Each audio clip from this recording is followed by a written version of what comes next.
Agora, antes da prática com o software, nós vamos falar um pouquinho sobre algumas definições de fotogrametria e de cinemetria. E também a gente vai ver alguns padrões de captação de imagens que vão facilitar o uso do software. Então, dentro dessas definições, a primeira que a gente vai ver é a de fotogrametria. A fotogrametria, ela é uma junção de três termos gregos, que é photos, que significa luz, grama, que significa escrito e desenhado, e metron, que significa medida. E, de acordo com a Associação Americana de Fotogrametria, a fotogrametria é a arte, ciência e tecnologia de obtenção de informação confiável sobre objetos físicos e o meio ambiente por meio de processos de gravação, medição e interpretação de imagens fotográficas por meio de energia eletromagnética radiante e outras fontes. Então, ela é um retrato, né? Ela é uma imagem fixa, onde a gente consegue fazer medições. Então, a fotogrametria, como o próprio nome já diz, é de uma imagem estática. Ela é diferente da cinemetria. A cinemetria é a junção de dois termos gregos, sendo que um é kinema, que é movimento, e o outro é metron, que é medição e medida. Então, na cinemetria, a gente vai usar filmagem e não vai usar uma foto parada. A gente vai usar uma filmagem inteira, um deslocamento angular, um deslocamento linear ao longo de um determinado tempo. A definição de cinemetria é que ela é um método de medição cinemática que se utiliza da captação de imagem da execução dos movimentos e possibilita analisar variáveis como velocidade, deslocamento, posição e orientação do corpo. Ela é uma metodologia utilizada dentro da biomecânica para a gente fazer uma análise quantitativa de movimentos, sejam eles lineares, sejam eles angulares, seja força ou seja deslocamento em um determinado período de tempo.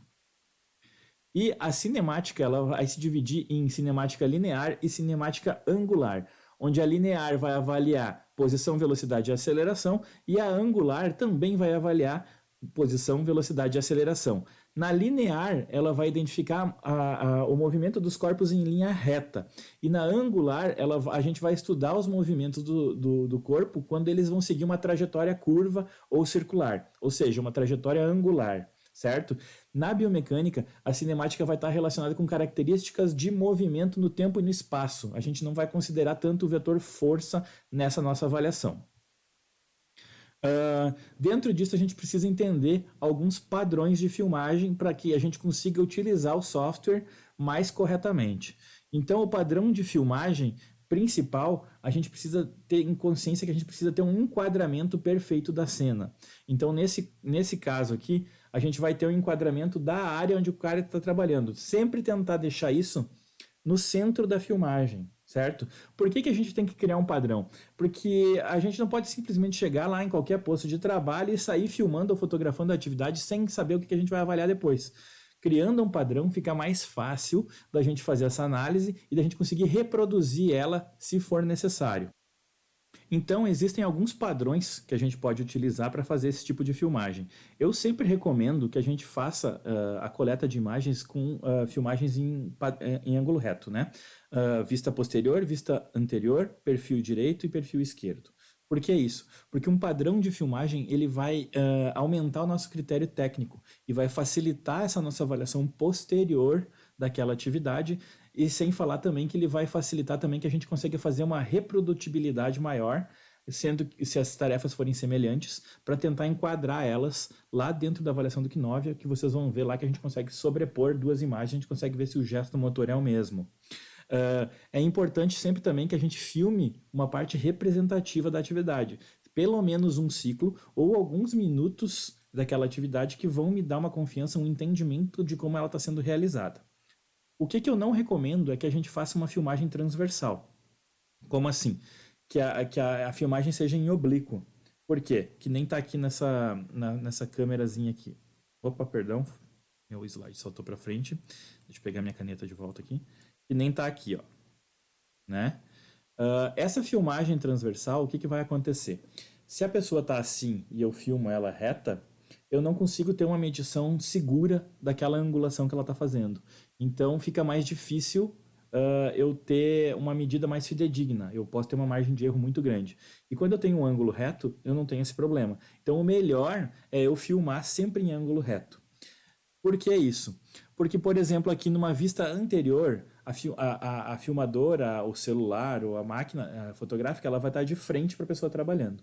Dentro disso, a gente consegue ver que nem tá ali na imagem. A gente tendo uma filmagem anterior ou uma posterior, que é a imagem que a gente vai ver depois, a gente consegue ver vários movimentos, como por exemplo a abdução, a adução, inclinações, né? Fica mais fácil da gente mensurar isso aí lá no software. A gente vai ver a mesma coisa aqui na parte posterior, é a mesma coisa. Fica mais fácil da gente identificar esse tipo de movimento. Já na parte de perfil, a gente consegue ver, tanto no perfil direito quanto no perfil esquerdo, a gente consegue ver flexão, extensão e mensurar esses ângulos, tá? Além disso, aqui a gente também tá vendo como é que fica o perfil direito, né? Além disso, a gente consegue fazer uma vista para detalhe. A gente consegue, quando a gente precisar focar, por exemplo, na atividade das mãos, a gente pode chegar mais perto e fazer uma filmagem no detalhe. Quando, por exemplo, eu preciso cronometrar um ciclo de trabalho e ver quantos movimentos aquela mão está fazendo. Eu não vou mensurar a angulação, eu vou apenas contar movimentos, eu vou quantificar a quantidade de movimentos num espaço de tempo. Então, eu posso fazer uma imagem mais detalhada da mão. Então, se eu não vou utilizar angulação, eu não preciso seguir o ângulo reto, eu posso seguir o ângulo transversal. Outro ângulo que a gente não tem de exemplo aqui, mas que é interessante, por exemplo, de uma pessoa digitando, eu posso filmar de cima para baixo. Então eu coloco a minha filmadora aqui em cima e filmo de cima para baixo, e também para poder identificar quais movimentos que ela está fazendo em cima da mesa. Vamos ver alguns exemplos agora.